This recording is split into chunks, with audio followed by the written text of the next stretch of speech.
Calon Presiden nomor urut 2 Bapak Prabowo Subianto. Calon Presiden nomor urut 3 Bapak Ganjar Pranowo.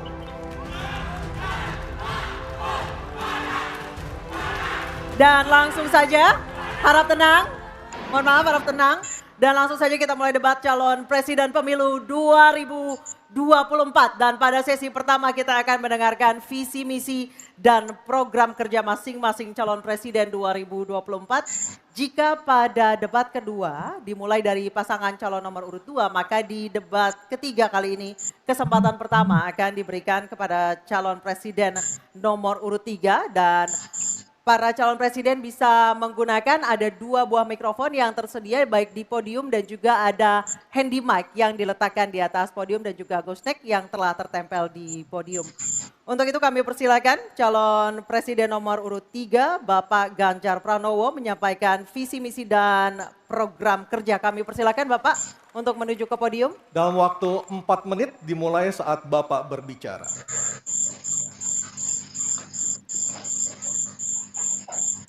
Terima kasih. Selamat malam Bapak Ibu sekalian yang hari ini hadir di studio dan tentu saja yang menyaksikan melalui tayangan televisi atau streaming. Kami membaca sekaligus mencatat persoalan luar negeri, pertahanan keamanan, dan tentu saja dari 3 ini kami akan menyampaikan poin per poin. Yang pertama terkait dengan politik luar negeri kita. Politik luar negeri kita adalah alat untuk negosiasi terhadap dunia luar, tapi kepentingan nasional harus nomor 1. Kenapa itu menjadi penting? Karena kita mesti betul-betul bisa melakukan redefinisi terhadap politik luar negeri yang bebas aktif, yang disesuaikan dengan kondisi kekinian. Ini penting karena apa? Karena kita perlu untuk memilih, memilah, dan memprioritaskan yang menjadi kekuatan, keinginan dari bangsa dan negara ini. Rakyat butuh bekerja, rakyat butuh lapangan kerja lebih banyak, investasi harus lebih banyak. Maka kita mesti memperkuat infrastruktur diplomasi kita, duta besar, para diplomat, dan tentu saja inilah yang mesti kita berikan penugasan-penugasan untuk membereskan persoalan-persoalan kepentingan ekonomi nasional dalam konteks kekinian. Dan tentu saja kita tidak pernah lupa, Indonesia selalu setia pada kesepakatan yang pernah diambil. Dekolonisasi yang dilakukan mendorong, meyakinkan kita semua untuk membebaskan seluruh bangsa tanpa boleh mengintervensi satu dengan yang lain. Dan inilah komitmen kita pada kemerdekaan Palestina yang kita dukung terus-menerus. Maka kalaulah kemudian itu kita kerjakan, beberapa problem krisis iklim barangkali akan kita selesaikan dengan membawa pola-pola diplomasi sesuai dengan kekinian yang diperlukan. Atau barangkali kepentingan UMKM yang mesti kita bawa ke dunia internasional seperti praktek yang pernah kami lakukan di Jawa Tengah. Dan itu membuat masyarakat akan merasakan politik luar negeri jauh lebih baik. Pertahanan, sistem pertahanan rakyat semesta mesti kita dorong, kita lapisi dengan pertahanan yang betul-betul berlapis dan kita jadikan benteng pertahanan Nusantara sebagai sebuah satu kesatuan. Dan kita perlu melakukan penataan gelar pasukan karena IKN menjadi pusat gravitasi baru. Dan ini bagian dari antisipasi terhadap tarung global antara Amerika Serikat dan Tiongkok. Untuk itulah pertahanan kita mesti masuk pada wilayah 5.0 dengan teknologi sakti, dengan rudal hipersonik, senjata cyber, sensor kuantum dan sistem senjata otonom. Dan itu bisa dilakukan kalau anggaran dari Kemenhan itu 1-2% dari PDB. Sehingga MEF kita akan bisa tercapai.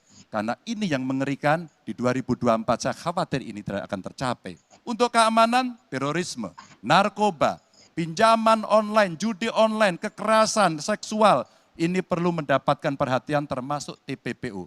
Maka reformasi kepolisian betul-betul harus mengantisipasi ini dengan penguatan cyber system kita, termasuk pengembangan SDM cyber yang kuat. Polisi yang menjadi pengabdi masyarakat betul-betul akan bisa mengayomi. Seperti kemudian pada saat saya bertemu dengan Ibu Mary Hugeng. Bagaimana Ibu Mary menceritakan bahwa polisi kita mengayomi dengan kesungguhan. Polisi kita hidup dengan sangat sederhana dan mereka punya integritas yang tinggi. Sebagai anak polisi, saya paham betul ini sesuatu yang sulit dan pasti akan bisa kita lakukan. Dan tentu saja inilah capaian-capaian yang akan kita lakukan oleh Ganjar Mahfud. Bismillah, insya Allah kami siap.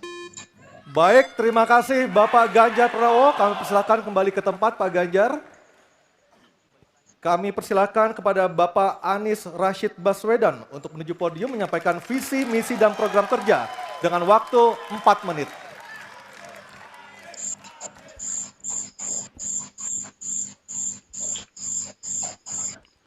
Assalamualaikum warahmatullahi wabarakatuh. Selamat malam dan salam sejahtera untuk semuanya. Bapak Ibu sekalian, saudara-saudara sebangsa setanah air yang saya hormati, yang saya cintai. Ketika kepercayaan dari Ibu dan Bapak saudara sekalian diberikan kepada kami, maka kami insya Allah akan mengembalikan posisi Indonesia menjadi pelaku utama di dalam konstelasi global.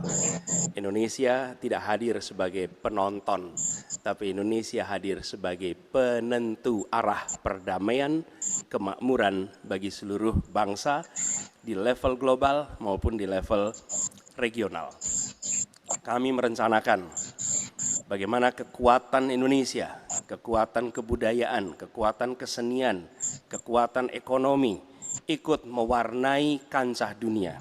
Kita ingin film kita, seniman kita, kuliner kita, diplomati kita, para diaspora kita menjadi fenomena dunia, hadir mewarnai kancah internasional. Kita menginginkan dengan cara seperti itu, maka apa yang kita kerjakan di level dunia membuat Indonesia bisa menjadi tuan rumah di negeri sendiri, sekaligus tamu mempesona di negeri orang. Dan Presiden menjadi panglima diplomasi Indonesia. Bukan hanya hadir dalam forum-forum, tapi hadir mewarnai, hadir serius memperjuangkan amanat, termasuk amanat terpenting, menghapuskan penjajahan di muka bumi. Bukan sekedar statement dalam upacara, tapi Presiden dan seluruh jajaran diplomasi bekerja keras untuk itu, khususnya untuk Palestina. Tapi dalam kenyataannya, kita bicara tentang pertahanan di sisi lain. Kita menghadapi tantangan yang tidak kecil.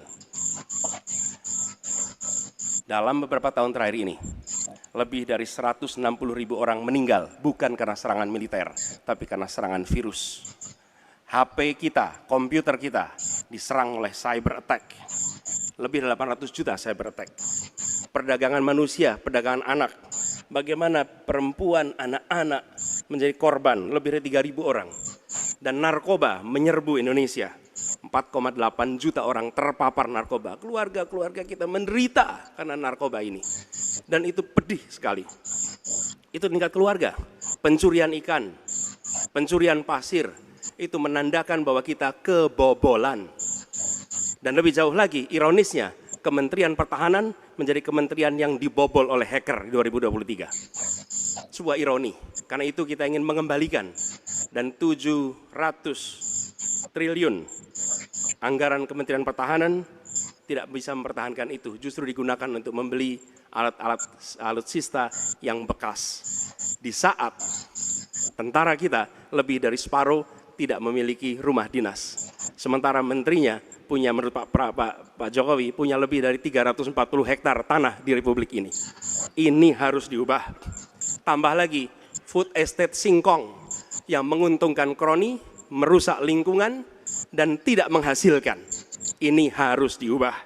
Kami akan memulai dengan kepemimpinan yang menjunjung tinggi etika. Kepemimpinan yang mengandalkan data, informasi, kapasitas yang serius. Kita ingin Republik ini berperan di level global, dijaga secara serius untuk rumah tangga, untuk nasional, sehingga kewibawaan kita adalah kewibawaan berdasarkan kekuatan. Untuk itu kita butuh perubahan. Terima kasih. Assalamualaikum warahmatullahi wabarakatuh. Baik, terima kasih Bapak Anies Baswedan, dipersilakan kembali ke tempat. Harap tenang. Harap tenang, harap Kita tenang sudah hadirin, paham? harap tenang dulu. Baik, selanjutnya Harap tenang. persilakan kepada calon presiden nomor 2 Bapak Prabowo Subianto untuk menuju podium menyampaikan visi, misi, dan program kerja. Harap tenang, ada waktunya. Harap tenang. Waktu Anda 4 menit dimulai ketika Bapak berbicara, silakan. Bismillahirrahmanirrahim. Assalamualaikum warahmatullahi wabarakatuh. Salam sejahtera kita sekalian. Shalom, Om Swastiastu, Namo Buddhaya, salam kebajikan. Bapak-bapak, ibu-ibu sekalian yang saya hormati. Malam ini kita membicara tema-tema yang sangat penting. Pertahanan, hubungan internasional, geopolitik, globalisasi, keamanan. Dengan demikian, kita kembali kepada dasar kita, tujuan nasional yang tercantum dalam Undang-Undang Dasar kita, dalam pembukaan Undang-Undang Dasar 1945, tercantum sangat tegas bahwa tujuan nasional kita yang pertama adalah melindungi segenap bangsa Indonesia dan seluruh tumpah darah Indonesia. Jadi, fungsi dari negara yang pertama adalah melindungi, berarti pertahanan. Saudara-saudara, kita memahami negara kita sangat besar, sangat kaya, ratusan tahun negara-negara dari jauh datang ke Nusantara ini untuk intervensi, untuk mengganggu, untuk adu domba, dan untuk mencuri kekayaan kita. Sampai kita merdeka, kita pun harus berhadapan dengan kekayaan alam kita diambil dengan murah. Karena itu, untuk kita menjadi negara makmur, untuk kita menjadi negara sejahtera, untuk rakyat kita hidup layak, punya pekerjaan layak, kita harus menjaga kekayaan kita. Kita harus menjaga dan habis itu kita harus mengelola kekayaan kita. Saudara-saudara sekalian, politik luar negeri kita secara tradisi sejak awal kita merdeka adalah bebas aktif, adalah non-blok, tidak memihak, tidak ikut blok-blok, tidak ikut fakta. Ini akan saya teruskan.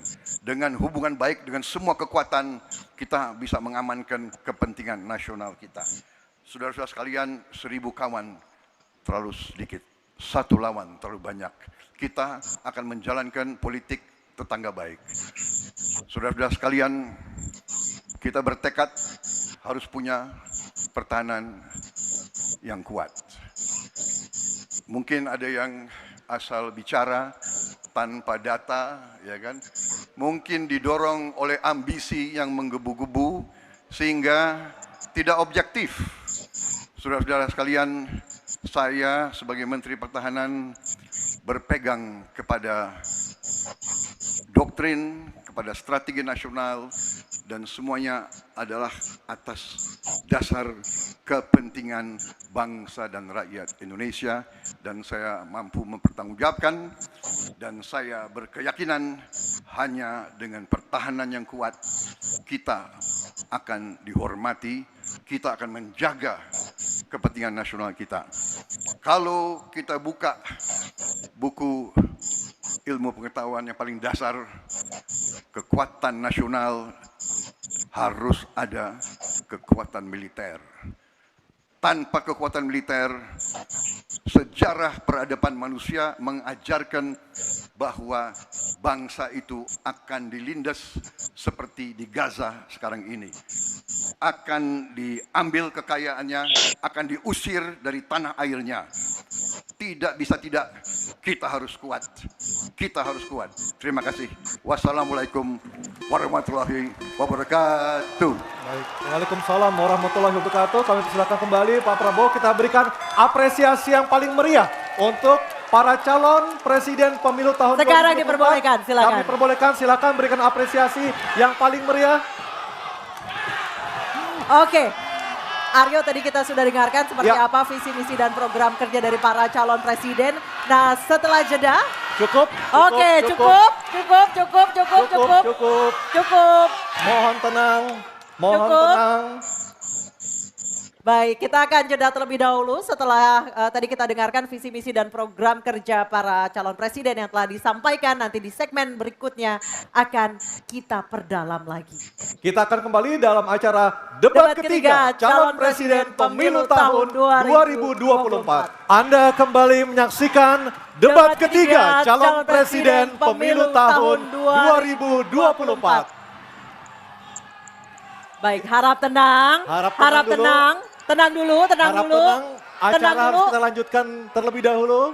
Para hadirin, Bapak dan Ibu sekalian, kita sepakat ya untuk menjaga ketertiban.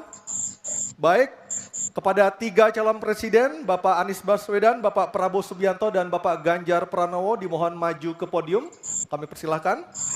Dan pada segmen kedua ini calon presiden akan menjawab pertanyaan yang telah dibuat 11 orang panelis yang telah dipilih oleh KPU yang berada di sebelah kiri dan kanan saya. Dan selain menjawab pertanyaan dari panelis, masing-masing calon presiden juga diberikan kesempatan untuk saling menanggapi dan saling merespon. Dan perlu kami sampaikan lagi, subtema debat malam hari ini ada 6. Yang pertama sesuai dengan yang ada daftarnya di depan saya, politik luar negeri, geopolitik, globalisasi, hubungan internasional, keamanan, dan pertahanan. Hadirin sekalian, pada segmen pertama penyampaian visi misi dimulai dengan calon presiden nomor urut 3, maka di segmen kedua ini pendalaman visi misi dan program kerja akan dimulai dengan calon presiden nomor urut 1. Dan kami persilahkan Profesor Angel Damayanti, salah seorang dari panelis untuk mengambil pertanyaan subtema di dalam fishbowl. Dan nanti diperlihatkan Bu Angel ke moderator dan ke kamera. So, pertanyaan apa yang diambil oleh Ibu Angel Damayanti? Pertahanan. Baik. Dan selanjutnya panelis Ibu Kuri Safitri untuk mengambil undian daftar pertanyaan dari fishbowl. Ya, silakan Bu. Ada A, B, atau C. Kita tidak tahu apa yang diambil hurufnya. Huruf C. Oke, baik. Pertahanan huruf C. Baik, saya ambil ini A, B, C. Baik. Kita akan buka amplop pertanyaannya. Pertanyaannya masih disegel ya. Bapak Ibu yang di rumah juga bisa melihat pertanyaannya masih disegel. Dan kami ingatkan para calon presiden untuk mendengarkan dengan seksama Bapak-Bapak karena pertanyaan tidak akan kami ulang, hanya akan kami bacakan satu kali. Silakan dibuka Anissa, Baik. lihat apa isi pertanyaannya. Baik, Pertahanan pertanyaan huruf C ya. Ya, pertanyaan untuk calon presiden nomor urut 1, Bapak Anies Baswedan. Pertahanan negara yang tangguh dapat dicapai dengan memanfaatkan teknologi siber, kecerdasan buatan, dan satelit untuk informasi geospasial. Pertanyaannya, apa kebijakan paslon untuk mendapatkan akses teknologi dan pengembangannya guna memperkuat pertahanan Indonesia? Waktu menjawab selama 2 menit Pak Anies, dimulai dari Bapak berbicara, kami persilahkan. Terima kasih. Sebelum saya menjawab pertanyaan itu, saya mengklarifikasi tadi data yang meleset. Maaf Pak Prabowo, angkanya terlalu kecil. Bukan 320 hektar, tapi 340.000 hektar. Saya klarifikasi. Kemudian Itu pun salah. melanjutkan Itu pun salah. atas apa yang Bapak. perlu saya sampaikan. Mas Anies, Pak Prabowo. jangan Pak Prabowo. data Pak yang Prabowo, salah. mohon Pak maaf Prabowo, Bapak. mohon maaf. Ini mohon nanti tenang ada dulu kesempatannya, hadirin. baik. Mohon tenang. Harap tenang. Mohon tenang. Harap tenang. Harap tenang. Baik, kita akan lanjutkan. Harap tenang Ya. hadirin. Silakan, Bapak. Baik, ini adalah salah satu ancaman non-tradisional yang makin hari makin nyata dirasakan di Indonesia. Kita merasakan keluarga-keluarga kita, HP, komputer, menghadapi tantangan hacking. Karena itulah menurut kami perlu sekali kita membangun satu struktur pertahanan cyber yang serius. Dan ini tidak cukup dengan memberikan tugas pada sekelompok orang. Satu adalah dengan membangun satu sistem yang komprehensif, perencanaan komprehensif yang melibatkan seluruh lembaga termasuk komponen masyarakat. Yang kedua adalah pengadaan teknologi-teknologi terbaru. Tapi kuncinya bukan semata-mata pada teknologinya. Kuncinya adalah pada pelibatan semua secara semesta.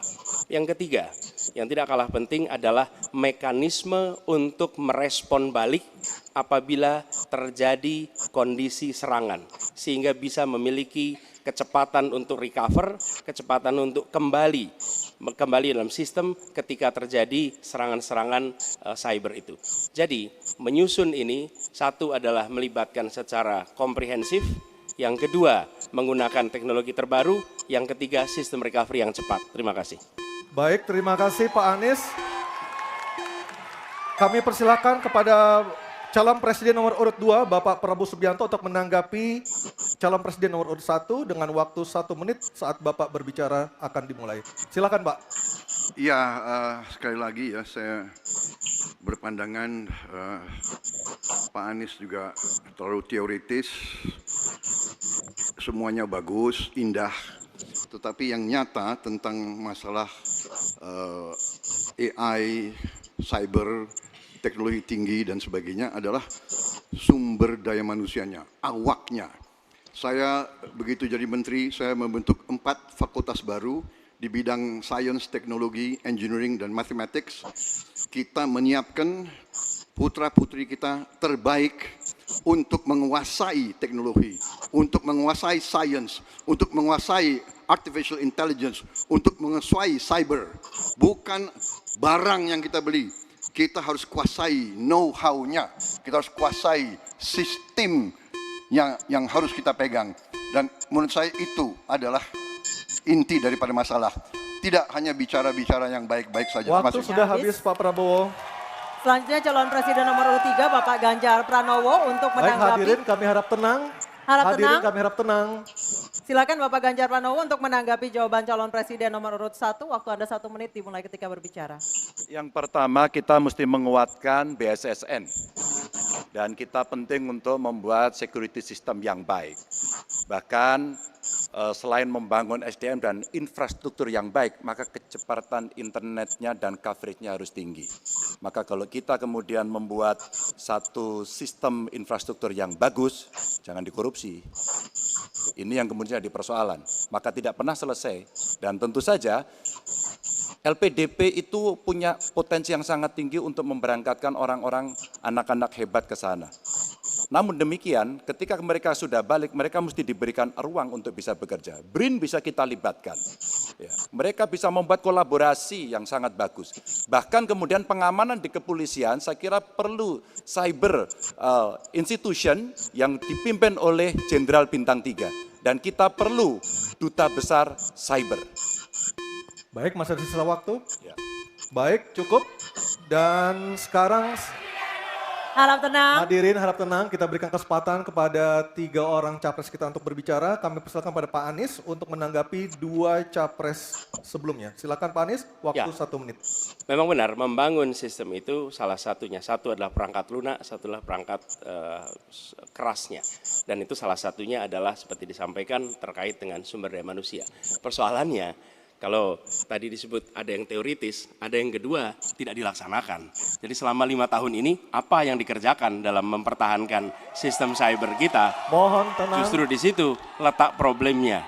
Jadi ketika anggaran yang begitu besar dialokasikan justru bukan untuk mempertahankan yang hari ini menjadi serangan paling modern yang terjadi. Ini adalah ancaman yang paling nyata dan dirasakan di seluruh keluarga, bukan hanya di sektor pemerintahan. Karena itu menurut kami langkahnya investasi jangka panjang boleh, tapi manfaatnya itu baru dirasakan bisa 5 tahun, 10 tahun yang akan datang. Pertanyaannya hari ini dan kemarin apa? Dan itulah yang menjadi fokus kita. Segera siapkan sistemnya, segera siapkan orangnya, segera siapkan langkahnya. Baik, masih ada waktunya Bapak. Waktu Baik, habis. terima kasih. Harap tenang Bapak Ibu, Harap tenang, hadirin yang ada di acara sini. masih harus kita lanjutkan. Harap tenang Kita Bapak sudah dan Ibu. dengarkan bersama-sama tadi tata tertibnya seperti apa, mohon tenang. Kita lanjutkan, selanjutnya beralih ke pertanyaan kedua untuk calon presiden nomor urut 2 Bapak Prabowo Subianto. Untuk itu kami persilahkan kepada panelis Profesor Evi Fitriani untuk mengambil pertanyaan subtema di dalam fishbowl dan diperlihatkan kepada seluruh hadirin, moderator dan para calon.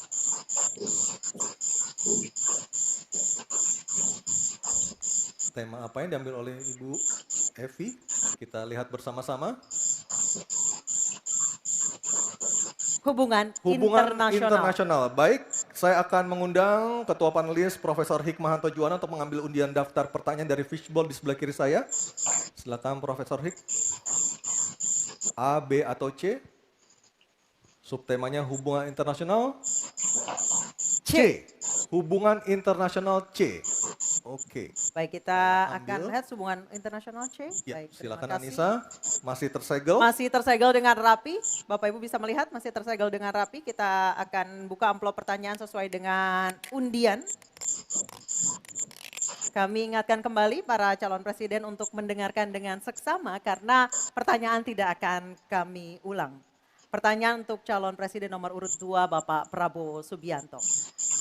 Sebagai inisiator Dasar-Sila Bandung 1955, Indonesia menginspirasi dunia dalam membangun kerjasama Selatan-Selatan. Pertanyaannya, apa strategi paslon untuk menyusun peta jalan yang lebih konkret dalam memperkuat kerjasama tersebut? Waktu Silakan. menjawab 2 menit Pak Prabowo, kami persilahkan. Baik, dalam hubungan internasional yang utama bagi Indonesia harus tentunya kepentingan geopolitik kita dan kepentingan ekonomi kita. Karena itu yang utama adalah kita harus memperkuat ekonomi dalam negeri Indonesia. Kita harus menjaga kekayaan kita, kita harus mengelola kekayaan kita harus hilirisasi supaya nilai tambah berpuluh-puluh kali naik. Kita kumpulkan kekuatan aset-aset dan keuangan kita sejahterakan rakyat kita, baru kita akan disegani, kita akan didengar oleh semua negara, terutama negara-negara selatan. Kita sekarang pun sudah jadi panutan bagi banyak negara di Afrika. Begitu banyak negara di Afrika sekarang melihat ke kita, datang ke kita, minta belajar dari kita. Karena kita dianggap negara selatan yang cukup berhasil. Inflasi rendah, pertumbuhan masih ada, neraca perdagangan kita bagus, surplus perdagangan mungkin 5 tahun berturut-turut, kita sekarang jadi panutan. Jadi leadership kita di dunia, di hubungan internasional akan tercermin dan terimpak oleh keberhasilan kita mengelola kekayaan kita, menghilangkan kemiskinan di negara kita, rakyat kita, meraih teknologi, menjadi negara industri. Itu yang akan membuat kita memimpin dunia selatan. Terima kasih. Baik, terima kasih Pak Prabowo. Hadirin mohon tenang, kami persilakan kepada Pak Ganjar untuk menanggapi jawaban dari Pak Prabowo dalam waktu 1 menit dimulai saat Bapak berbicara. Kami persilakan Pak Ganjar. Selatan-selatan kita punya potensi yang hebat. Kita punya sumber daya alam yang sangat bagus. Kalaulah kita mau konsentrasi saja untuk bisa menuntaskan kekuatan yang berbasis pada sumber daya alam, ambil satu saja, teknologi baterai. Maka kalaulah kemudian kita akan bekerja sama dengan selatan-selatan, nikel kita miliki. Tapi boksit, ya, kita bisa share dengan beberapa negara yang lain. Ada juga litium umpama dengan Argentina. Maka kalau kemudian ini kita konsentrasikan penuh, betapa kekuatan ekonomi akan besar, ini menciptakan lapangan kerja, dan kita menyiapkan jemput bola SDM yang unggul untuk bisa meraih itu, dan kekuatan itu akan berimbas kepada rakyat kecil. 1, butuh lapangan kerja, 2, dia butuh daya beli yang baik, dan yang ketiga, mereka butuh pekerjaan karena ada lapangan kerja yang disediakan oleh pemerintah. Baik, waktunya habis. Baik, Harap tenang. Harap tenang. Selanjutnya giliran calon presiden nomor 1 Bapak Anies Baswedan untuk menanggapi. Waktu Bapak 1 menit dimulai ketika berbicara. Penjelasan tadi tidak menggambarkan tentang peran Indonesia di selatan-selatan. Itu hanya menggambarkan apa yang disampaikan Pak Prabowo tentang bagaimana kita membangun Indonesia. Dan ketika kita membangun dengan baik tidak otomatis lalu jadi contoh. Yang harus dilakukan adalah seperti yang dilakukan ketika era Bung Karno pada waktu itu, Ali Sastroamidjojo. Apa yang dikerjakan? Merangkul semua. Membawa apa yang menjadi agenda selatan-selatan. Selatan, bukan menceritakan agenda kita. Semua orang bisa baca di Google tentang apa yang kita kerjakan. Tapi kalau kita menjangkau pemimpin-pemimpin Selatan-Selatan dan Presiden menjadi panglima diplomasi, bukan sekedar hadir di forum-forum menjadi salah satu penonton, salah satu hadirin, tapi datang ke sana membawa ini agenda Selatan-Selatan. Apa misalnya? Kita berhadapan dengan climate crisis, yang biaya untuk menghadapi climate crisis itu tinggi sekali. Dan ketika kita bicara dengan Selatan-Selatan, yuk kita bicara dengan Utara. Bagaimana membiayai climate crisis sebagai satu kesatuan. Indonesia jadi pemimpin Selatan-Selatan. Baik. Baik, tenang. Hadirin kita harap tenang. Kembali kami berikan kesempatan kepada Bapak Prabowo untuk menyampaikan tanggapannya atas jawaban dari dua capres sebelumnya. Kami persilakan Pak dalam waktu 1 menit. Saya kok banyak setuju dengan Pak Ganjar ya. Ya. Kalau benar masuk akal, saya setuju. Kalau ngomong ya kumaha. Ya, jadi leadership, apakah negara, apakah perorangan, tapi terutama juga negara, harus dengan contoh, ingarso sung telodo. Kita mau mimpin, kita mau bawa agenda, kita mau cerita itu cerita, omon, ya. Tak bisa. Kenapa negara-negara selatan sekarang melihat ke Indonesia? Karena kita berhasil membangun ekonomi kita. Jadi tidak hanya omon, kerjanya omon saja, nggak bisa, tidak bisa. Baik. Waktu habis Ingar Pak sosung Prabowo, telodo. waktu habis. Baik, harap tenang dulu. Kita akan beralih ke berikutnya. Baik, selanjutnya. Hadirin mohon kerjasamanya untuk tetap tertib. Mohon kerjasamanya sekali lagi. Baik, selanjutnya kita beralih ke pertanyaan untuk calon presiden nomor urut 3, Bapak Ganjar Pranowo. Untuk itu kami persilakan panelis Bapak Imade Andi Arsana untuk mengambil pertanyaan subtema di dalam fishbowl dan setelah terambil boleh langsung diperlihatkan. Ya, sudah ada 2 subtema yang kita bahas. Ini adalah yang ketiga, Anissa ya, dan juga pemirsa. Subtema apa yang diambil? Keamanan. Keamanan. Baik, untuk melengkapinya saya akan mengundang panelis Dr. Ian Montratama untuk mengambil undian daftar pertanyaan dari fishbowl di sebelah kiri saya. Kita akan lihat huruf apa yang diambil oleh Dr. Ian Montratama. Huruf C. Oke, keamanan huruf C, Anissa. Keamanan huruf C. Di Oke. depan, iya. C. Masih tersegel. Masih tersegel. Oke, silakan Aryo.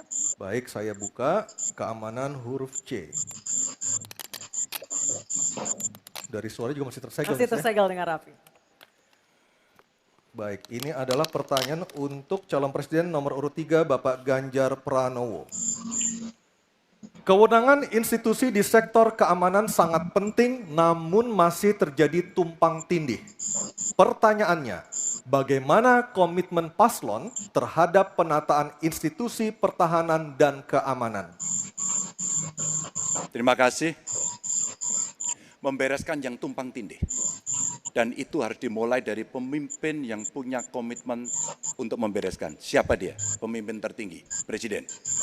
Maka kalaulah kemudian kita bicara pertahanan yang ada di laut, maka sekian lembaga yang ngurus laut mesti disatukan dalam sebuah wadah Coast Guard. Ketika kita bicara keamanan dan tumpang tindih, maka keamanan wilayahnya ada di kepolisian. Saya mengapresiasi umpama dalam konteks terorisme. 2023 relatif tidak ada. Kita berikan apresiasi itu kepada kepolisian. Ketika kemudian terjadi pada situasi belahan Indonesia yang lain yang membutuhkan katakan bantuan dari TNI, maka disitulah kemudian on call mereka. Kami butuh bantuan, maka dibantu. Tapi pada sisi yang lain, pembenahan yang tumpang tindih ini Di daerah sebenarnya juga bisa disupport agar keamanan bisa berjalan dengan baik.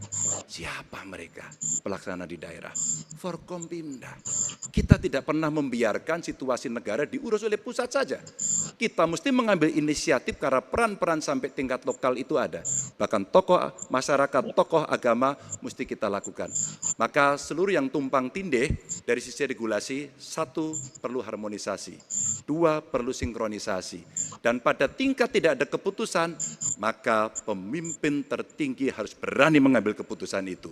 Sehingga tumpang tindih yang selama ini selalu saja menjadi perdebatan yang tidak ada hentinya, maka diselesaikan di meja presiden. Dan itu saya kira sikap yang paling jelas untuk membereskan persoalan ini. Apapun dalam konteks eksekutif, maka pemimpin tertinggilah yang harus mengambil keputusan. Kecuali kita mesti berbicara dengan DPR, maka kita akan duduk bersama untuk membicarakan secara regulatif. Waktunya habis. Baik, terima kasih Pak Ganjar. Ada waktunya, harap tenang. Kami persilakan kepada calon presiden nomor urut 1, Bapak Anies Baswedan untuk menanggapi jawaban dari Pak Ganjar dalam waktu 1 menit. Kami persilakan Pak Anies. Menurut hemat kami harus dirumuskan apa tantangan dan ancaman keamanan Indonesia di tahun-tahun ke depan. Dengan itu dirumuskan, maka kita tahu apa ancamannya. Lalu dari situ kemudian kita lihat bagaimana badan-badan yang selama ini ada diatur untuk merespon atas tantangan itu. Kalau kita hanya menata ulang tanpa memikirkan apa ancaman barunya, maka kita tidak lebih dari sekedar menyelesaikan urusan organisasi. Yang sesungguhnya dibutuhkan adalah bagaimana organisasi itu diatur untuk merespon tantangan. Jadi nomor 1, rumuskan itu.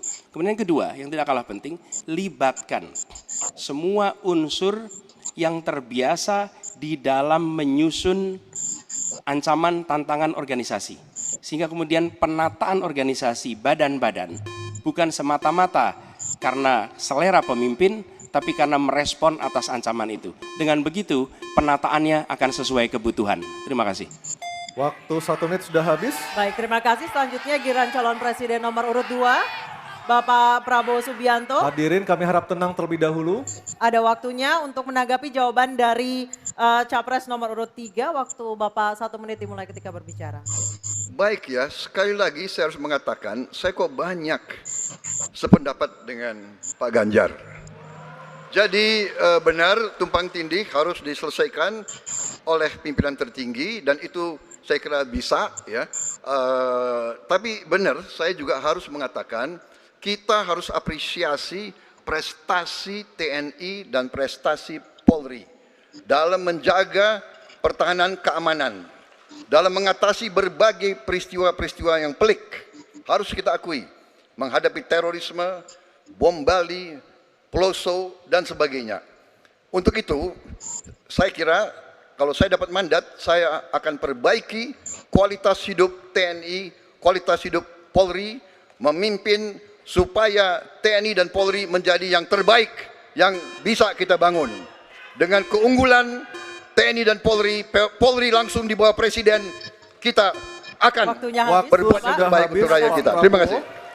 Selanjutnya kita kembali ke calon presiden nomor urut 3, Bapak Ganjar Pranowo untuk merespon tanggapan dari kedua capres tadi. Waktu Anda 1 menit dimulai ketika berbicara, silakan. Ketika overlap kelembagaan ditanyakan kepada saya, maka saya sudah pelajari apa yang ada. Data, kondisi sosiologis, konflik antar kelembagaan, itu bukan tiba-tiba turun dari langit. Karena kami sudah baca datanya, kami melihat prakteknya, pengalaman kami 10 tahun di DPR dan 10 tahun di gubernur, cukuplah sudah untuk membuat analisis kondisi sosiologis yang ada. Maka tidak perlu lagi kita akan mengundang lebih banyak orang untuk meneliti starting from zero. Ini starting from the end. Dan kemudian kita mesti memutuskan cepat. Maka kalaulah kemudian seluruh data itu sudah ada di kepala kita, sudah tertuliskan dengan baik, maka yang diambil adalah keputusan karena kita punya konsep untuk memutuskan itu. Kecuali kita blank dan kita tidak pernah tahu dari mana Anda akan memulai. Karena saya tahu dari mana itu memulai. Terima kasih. Baik, terima kasih Pak Ganjar. Tiga capres sudah memberikan jawabannya di segmen ini. Kita akan jeda terlebih dahulu dan kita masih akan terus kembali Anissa ya. Betul, sejumlah gagasan nanti akan kembali disampaikan oleh para calon presiden 2024 dalam jawaban dan tanggapan para calon presiden kita nanti usai jeda dan pemirsa tetap bersama kami di debat Ketiga calon presiden pemilu tahun 2024. Terima Ya. kasih Anda masih menyaksikan debat ketiga calon presiden pemilu tahun 2024. Dan kami ingatkan sekali lagi kepada hadirin yang berada di dalam ruangan ini, dimohon untuk tenang dan tidak mengganggu maupun mendistract para capres yang sedang menjawab. Dan kita sama-sama menghormati hak berbicara, kesempatan berbicara bagi ketiga calon presiden kita malam hari ini. Setuju ya, sepakat ya? Hadirin ya. Sepakat Bisa semua? dijaga ya semua ya. Baik, baik. Kita akan lanjutkan acara kita malam hari ini. Kita sepakat untuk menjaga ketertiban. Baik, dimohon tenang. Baik, kepada tiga calon presiden, Bapak Anies Baswedan, Bapak Prabowo Subianto, dan Bapak Ganjar Pranowo. Mohon Kita tenang. sudah sepakat, Mohon Bapak-bapak, tenang, kita sudah Ibu-ibu. sepakat tadi untuk menjaga ketertiban. Oke, kami mohon untuk menuju ke podium, Bapak-bapak. Baik, di segmen ini kami akan kembali dengan pendalaman visi misi dan program kerja calon presiden 2024 dengan memberikan pertanyaan yang telah dibuat oleh 11 panelis. Namun sebelum itu kami ingatkan sekali lagi para hadirin dimohon untuk tenang dan supaya acara ini dapat berlangsung dengan kondusif. Dan menghormati hak berbicara Betul. calon presiden yang sedang berbicara. Bisa ya. Dan untuk segmen ketiga ini pertanyaan dimulai untuk calon presiden nomor urut 2 Bapak Prabowo Subianto dan kami persilakan kepada panelis Ibu Iren Gayatri untuk mengambil undian subtema pertanyaan di dalam fishbowl. Kami persilakan Bu Iren.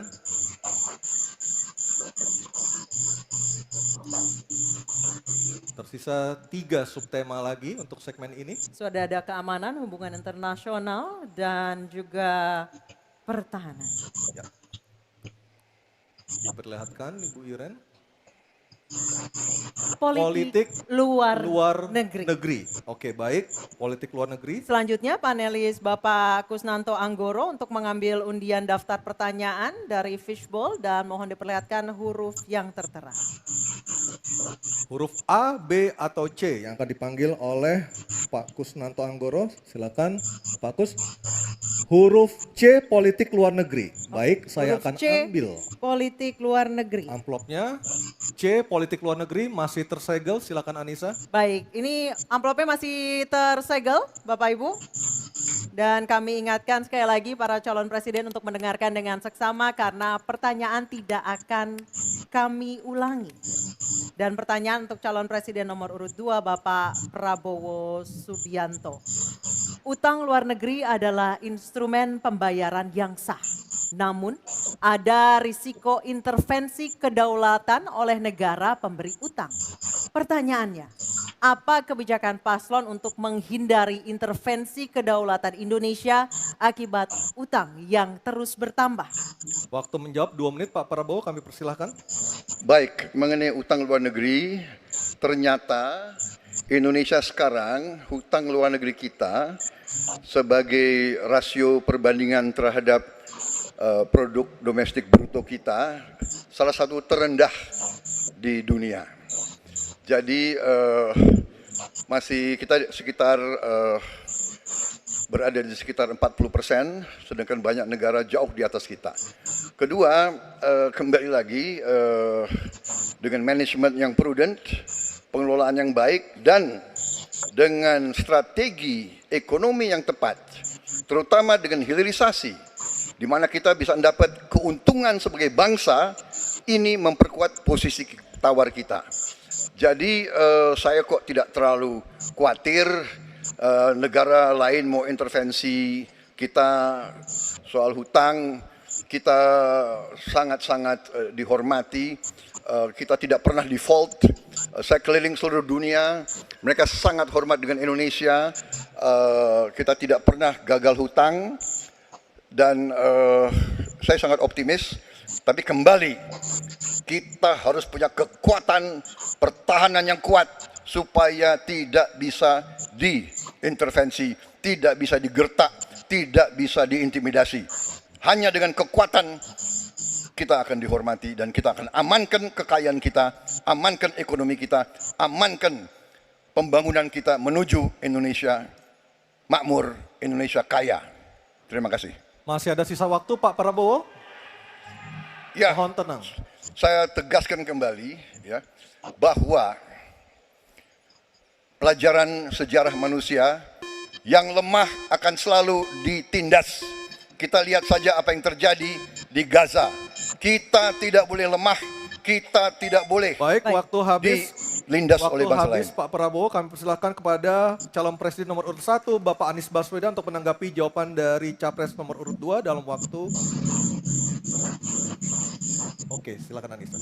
Baik, selanjutnya capres nomor urut 2, jawaban capres nomor urut 2 akan ditanggapi oleh calon presiden nomor urut 3, Bapak Ganjar Pranowo. Kami persilakan Bapak, waktu Anda 1 menit.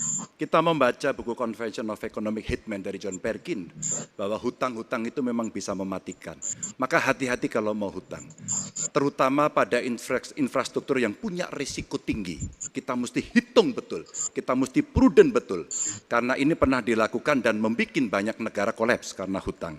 Namun demikian, kalau mau pakai kekuatan dalam negeri, artinya wajib hukumnya kita mendorong ekonomi tumbuh 7%, kemudian govern berjalan bisa dengan baik, maka ICOR bisa turun 4%, dan kemudian kita mesti betul-betul anti korupsi. Kalau itu tidak dilakukan, maka tidak akan tumbuh ekonomi yang ada di tempat kita. Ease of doing business mesti dilakukan. Hanya saja memang kalau kita bicara pada industri pertahanan kita, mesti kita kuatkan industri dalam negeri.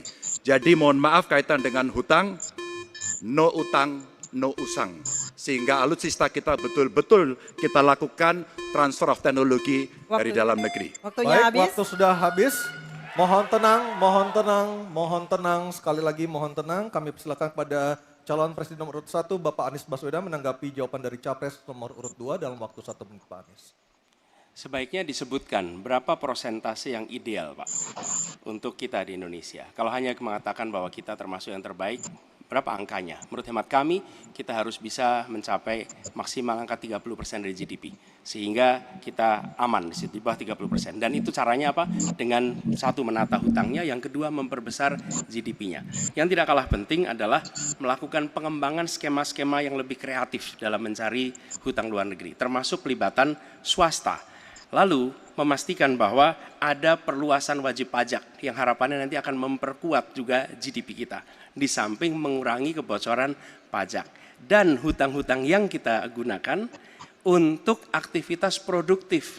Jangan hutang itu digunakan untuk kegiatan yang non-produktif. Misalnya hutang dipakai untuk membeli alutsista bekas oleh Kementerian Pertahanan. Itu bukan sesuatu yang tepat. Justru kita harus sebaliknya yang kita kerjakan. Baik, terima kasih. Harap tenang dulu, harap tenang dulu. Kita kembali ke calon presiden nomor urut 2, Bapak Prabowo Subianto untuk merespon tanggapan dari kedua capres. Waktu Bapak 1 menit, silakan. Saya nggak mengerti. Jangan-jangan guru kita, buku kita sama, Pak Ganjar. Kok saya banyak sependapat. Terus aja. Saya akan bilang AA. Saya bukan orang macam-macam.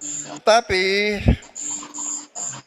Pak Anies, saya kira Pak Anies perlu belajar ekonomi lagi, ya kan? Jadi kalau bilang ideal 30%, dasarnya apa? Yang di bawah kita itu Arab Saudi, Rusia, pokoknya negara-negara yang punya sumber alam yang luar biasa. Tetapi 40% ya salah satu terendah sekarang. Jadi kalau kita mau bangun industri, tadi saya setuju sebagian dari yang Bapak sampaikan. Oh iya, kenapa? Yang penting utang itu produktif. Itu saya setuju.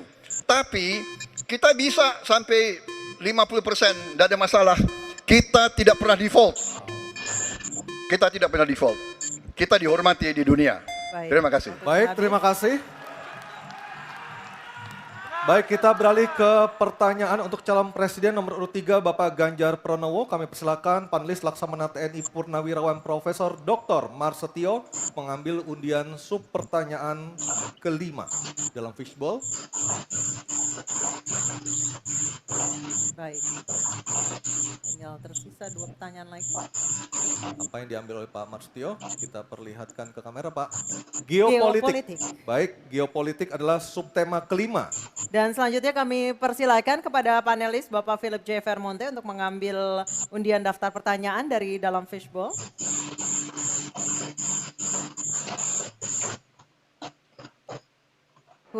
Huruf A. Geopolitik huruf A. Geopolitik Saya huruf A. ambil Baik. amplopnya, masih tersegel. Silakan Anissa. Baik, kita akan buka amplop yang tersegel ini. Subtema kelima yang harus dijawab adalah tentang geopolitik. Dan kami ingatkan kembali kepada calon presiden untuk mendengarkan dengan seksama karena pertanyaan tidak akan kami ulang. Dan pertanyaan untuk Bapak Ganjar Pranowo adalah konflik Laut Cina Selatan belum selesai dan Code of Conduct belum disepakati. Bahkan menjadi arena persaingan hegemoni Amerika Serikat dan Tiongkok. Pertanyaannya, apa inisiatif baru yang ditawarkan paslon agar Indonesia berkontribusi dalam mengelola konflik Laut Cina Selatan? Waktu menjawab 2 menit Pak Ganjar, kami persilahkan. Indonesia bukan claimant.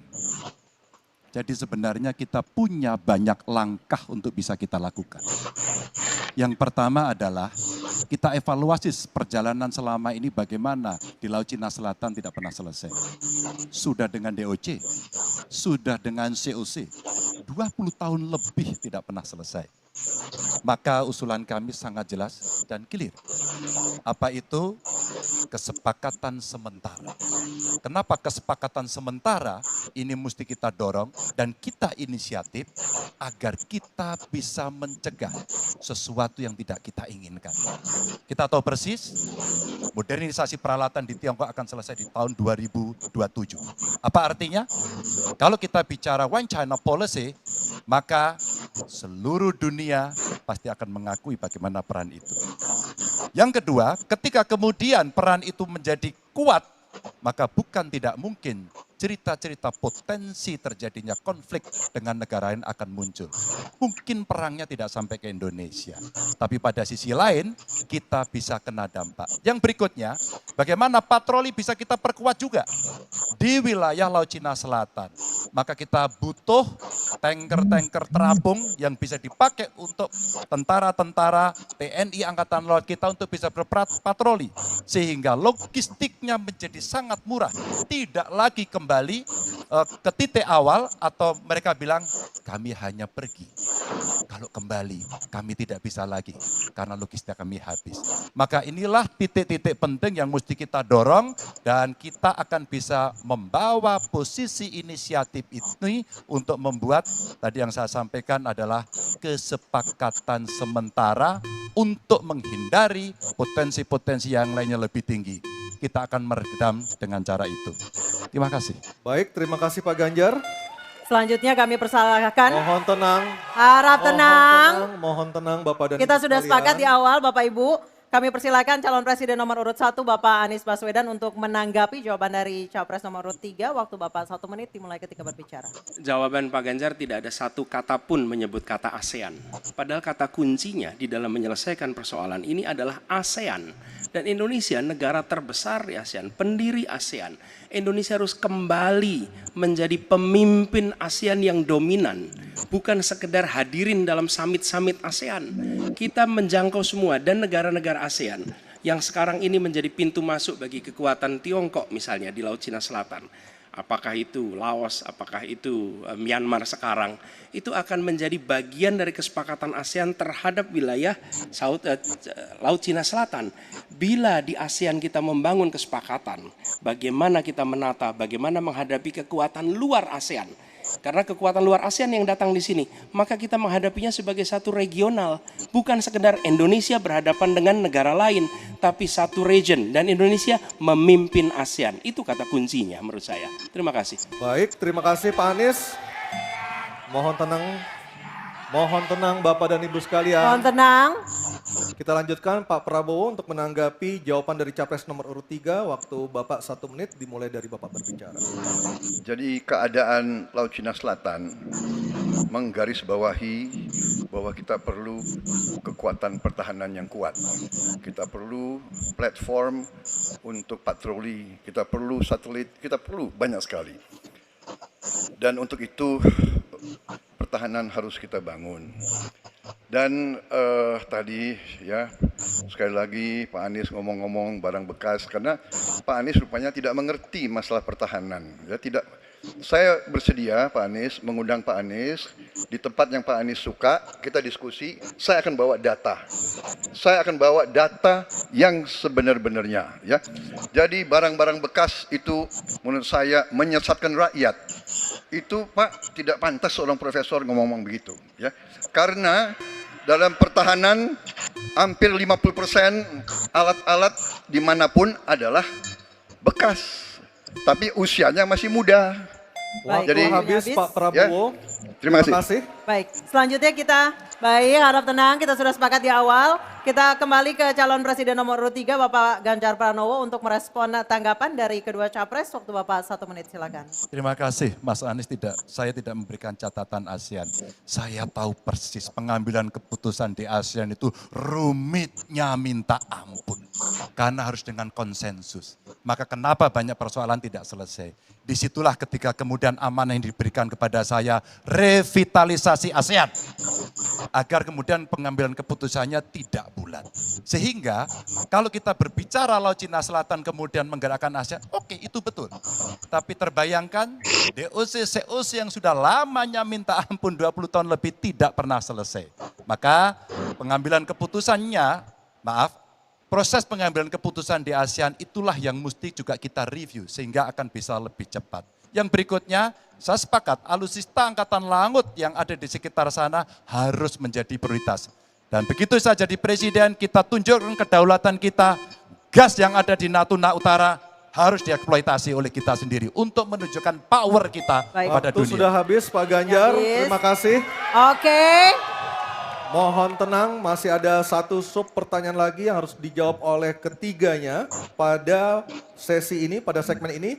Kami beralih ke pertanyaan untuk calon presiden nomor urut 1, Bapak Anies Baswedan, dan kami persilakan kepada Profesor Dr. Widya Setiabudi Sumadinata untuk mengambil undian pertanyaan subtema. Silakan Pak Widya. Ini adalah yang terakhir. Terakhir. Yang ke-6. Yang diambil oleh Pak Widya, subtemanya adalah globalisasi. Baik, globalisasi subtemanya. baik selanjutnya kami kembali persilakan panelis Ibu Kuri Maharani Savitri untuk mengambil undian daftar pertanyaan dari dalam fishbowl dan memperlihatkannya kepada moderator dan juga kepada hadirin serta kepada para capres. C. Globalisasi C. Baik, saya ambil amplopnya C, globalisasi masih tersegel. Anissa silahkan. Baik, sekali lagi masih tersegel. Ini globalisasi huruf C. Kita akan lihat Ya. bersama. Kami ingatkan kembali sekali lagi bagi para calon presiden untuk mendengarkan pertanyaan dengan seksama karena kami tidak akan ulang. Pertanyaan untuk Bapak Anies Baswedan adalah globalisasi membuka peluang masuknya budaya asing ke Indonesia, tetapi juga memungkinkan budaya Indonesia untuk mendunia. Pertanyaannya, bagaimana strategi paslon mempromosikan budaya populer Nusantara untuk mendukung pertumbuhan ekonomi nasional? Waktu Bapak menjawab 2 menit Pak Anies, kami persilahkan. Ya. Negara harus mengalokasikan sumber daya yang cukup di bidang kebudayaan, bukan dipandang sebagai biaya tapi dipandang sebagai investasi. Dengan begitu, maka karya-karya kita dari mulai kuliner, karya seni seperti film itu menjadi tumbuh berkembang dan kemudian bisa dibawa ke level global. Dan kita berencana di dalam diplomasi ini melibatkan semua, diaspora dilibatkan, mahasiswa dilibatkan, mereka yang berada di luar diajak menjadi bagian dari diplomasi. Kemudian yang tidak kalah penting, kita ingin membangun rumah kebudayaan Indonesia di tiap-tiap region di seluruh dunia. Sehingga di tiap-tiap region kita akan memiliki satu tempat di mana Indonesia menunjukkan karya budayanya, di mana kita menjual kepada mereka bukan sekedar komoditas-komoditas perekonomian, tapi juga kita menawarkan kepada mereka nilai karya budaya Indonesia. Kemudian kuliner, kita merencanakan untuk membantu mendorong tumbuhnya restoran-restoran, kafe-kafe Indonesia di berbagai kota besar di seluruh dunia. Sebagaimana sekarang di Jakarta kita menyaksikan banyak sekali restoran asing di sini. Kita harus memiliki rumah kuliner Indonesia di berbagai tempat. Dan itu siapa? Negara yang ada di belakangnya. Negara yang fasilitasi. Dengan begitu maka swasta yang terlibat akan bisa mengelola ini, tapi awalnya investasi dari negara. Dan lalu disiapkan kredit yang memungkinkan bagi usaha kecil mikro untuk menjadi bagian dari diplomasi kebudayaan Indonesia. Kemudahan di dalam permodalan, kemudahan di dalam mengakses pasar internasional, itu semua dilakukan supaya seluruh jajaran bisa terlibat di dalam kampanye diplomasi kebudayaan Indonesia. Terima kasih. Baik, terima kasih Pak Anies. Baik, selanjutnya calon presiden nomor urut 2. Harap tenang. Mohon tenang, Bapak dan Ibu, mohon tenang. Calon presiden nomor urut 2 Bapak Prabowo Subianto untuk menanggapi jawaban dari capres nomor urut 1. Waktu Bapak 1 menit, silakan. Saya kira yang disampaikan Pak Anies masuk akal ya, walaupun memang itu bersifat normatif ya. Memang kembali kalau dikatakan negara yang harus berperan, kuncinya adalah bahwa kita ini harus punya dana yang cukup. Kita harus punya tabungan yang cukup. Kita harus punya sovereign wealth fund yang cukup. Untuk itu kita harus punya laba yang cukup. Kita harus punya neraca perdagangan yang positif. Kita harus punya tabungan yang banyak. Dan untuk itu hanya bisa dilakukan dengan hilirisasi, dengan penghematan, dengan efisiensi, dengan penerimaan pajak yang baik dan yang efisien. Saya kira itu. Baik, terima kasih Pak Prabowo. Selanjutnya kita dengar, mohon tenang, kita dengar tanggapan ataupun jawaban dari calon presiden nomor urut 3 Bapak Ganjar Pranowo menanggapi jawaban capres nomor urut 1. Waktu Anda 1 menit Pak Ganjar, kami persilahkan. Teknologi digital sudah mendunia, kita semua menggunakan itu. Maka ada satu kata namanya viralisme. Maka ketika kemudian ada yang konvensional, kita mendorong agar para duta besar kita, diplomat kita untuk menjadi tenaga pemasar, mereka menjadi fasilitator, mereka juga kemudian mempromosikan yang ada di dalam negeri maupun menarik yang potensi di luar negeri ke dalam negeri dengan berbagai kerjasama dan fasilitasi dari negara, maka viralisme sebenarnya bagian yang bisa kita dorong dari tanah air sendiri. Kalau kita lihat Nicky, Rich Brian, Karina seorang intelektual yang hebat sekali yang menemukan antivirus AstraZeneca. Dia diaspora yang hebat, kita promosikan, kita viralkan. Nicky Rich Brian, Voice of Baceprot yang kemudian mendunia kita fasilitasi, maka dialah yang akan bisa mendapatkan keuntungan dan sekaligus menjadi diplomat Baik. Sudah Indonesia. Habis. Pak Ganjar. Oke, harap tenang. Mohon Harap tenang. Harap tenang. Selanjutnya kita kembali ke calon presiden nomor urut 1 Bapak Anies Baswedan untuk merespon tanggapan dari kedua capres. Waktu Bapak 1 menit, silakan. Terima kasih, kami bersyukur sekali bahwa Bapak-Bapak berdua sepaham dengan apa yang kami gagas. Dan ketika kami ditugaskan sebagai Presiden Republik Indonesia, sebagai Panglima Diplomasi, maka setiap kegiatan ke luar negeri adalah bersama dengan delegasi kebudayaan, delegasi seni. Dan datang ke pusat-pusat kegiatan kebudayaan, kesenian di negara-negara yang dikunjungi. Bukan hanya datang rapat lalu pulang, tapi datang di sana menemui aktivitas-aktivitas kesenian, kebudayaan, sehingga mereka pun menyadari bahwa Indonesia ini negeri yang kaya budayanya. Karena setiap presidennya datang, dia membawa delegasi kebudayaan. Ditunjukkan di sana, bukan datang rapat, ikut lalu pulang. Dan dengan cara seperti itu, maka dunia akan menyaksikan. Ingat, setiap presiden datang sebuah negara, seluruh media di negara itu memperhatikan. Itu kesempatan luar biasa untuk mempromosikan Indonesia. Dan itu yang kami kerjakan di samping yang sudah kami lakukan, kami katakan tadi. Terima kasih. Baik, terima kasih Pak Anies, Pak Ganjar, dan Pak Prabowo. Dan kami persilakan untuk para capres untuk kembali ke tempat duduk masing-masing. Dan kita akan jeda sejenak dan debat ketiga calon presiden pemilu tahun 2024 masih akan terus kembali. Kali ini bukan mau jawab pertanyaan dari panelis tetapi Betul. pertanyaan dari antar calon presiden. Akan ada bertanya dan menjawab dari para calon presiden. Dan kita akan kembali di debat ketiga calon presiden pemilu Tahun 2024. Baik, terima kasih Anda masih menyaksikan debat ketiga calon presiden pemilu tahun 2024. Dan sebelum kita mulai segmen kali ini, kami ingatkan sekali lagi para hadirin, Bapak Ibu yang berada di lokasi, yang berada di dalam ruangan. Mohon tenang. Sudah kita saksikan sama-sama tadi tata tertibnya, semua sepakat ya? Sepakat? Oke. Dan segmen ini adalah segmen yang paling mudah memancing keriuhan.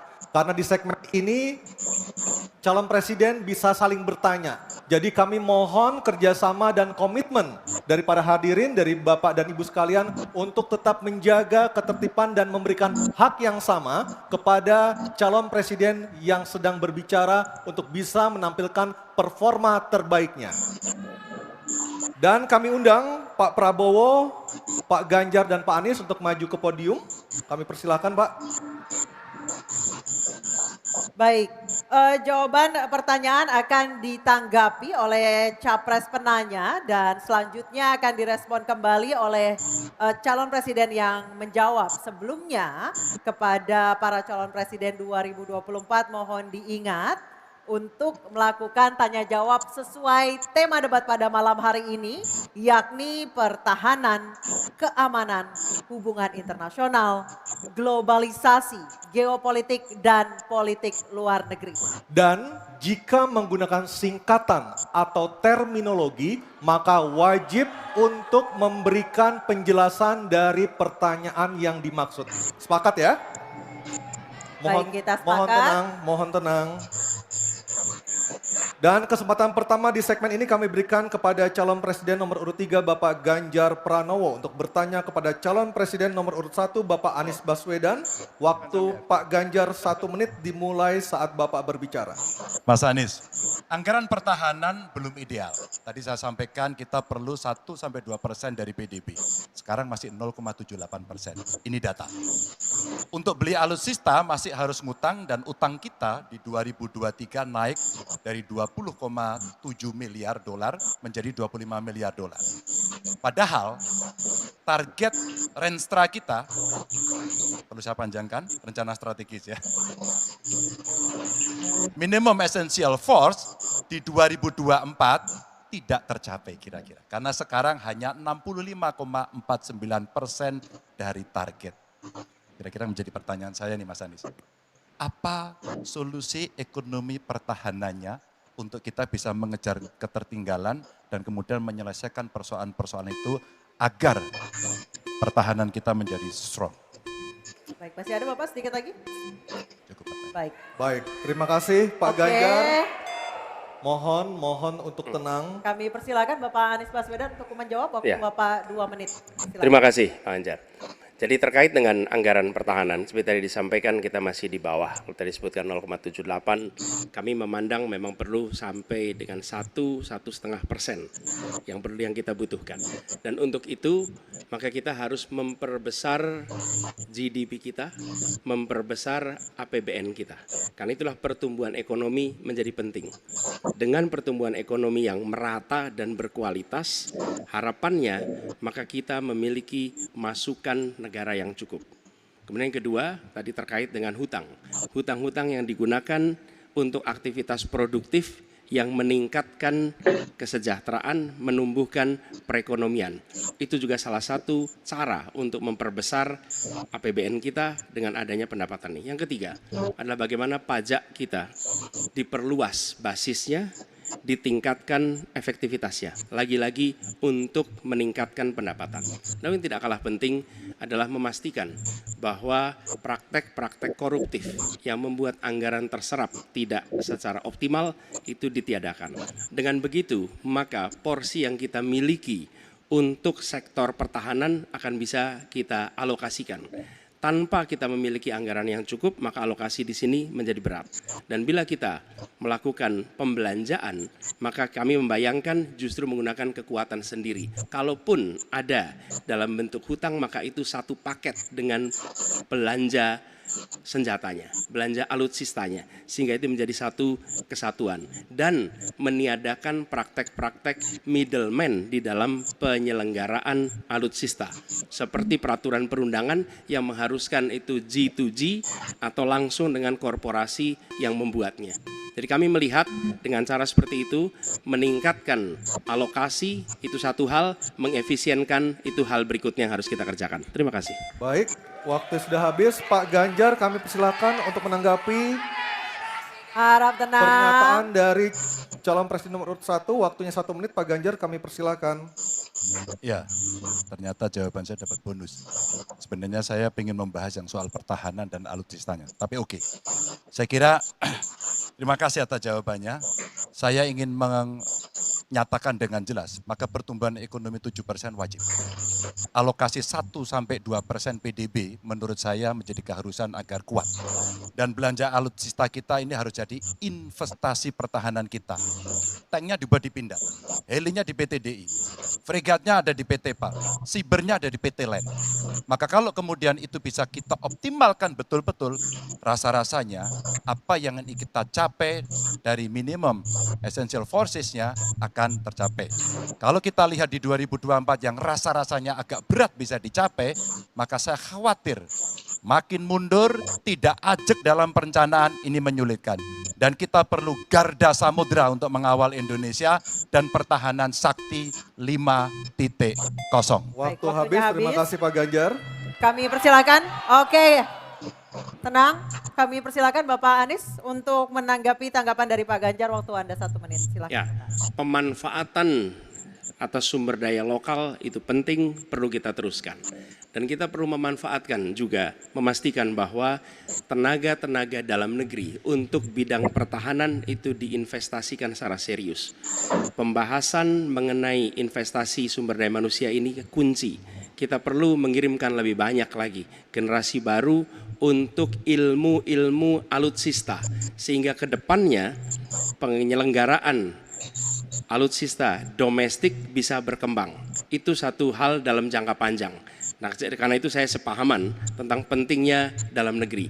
Tapi tidak kalah penting ketika kita berbicara tentang memastikan bahwa belanja alutsista itu bersih, tidak melibatkan korporasi-korporasi yang punya masalah dengan korupsi. Dengan begitu maka bukan saja anggarannya efisien, tapi tidak bocor di dalam belanja alutsista. Baik, terima kasih Pak Anies, waktunya sudah habis.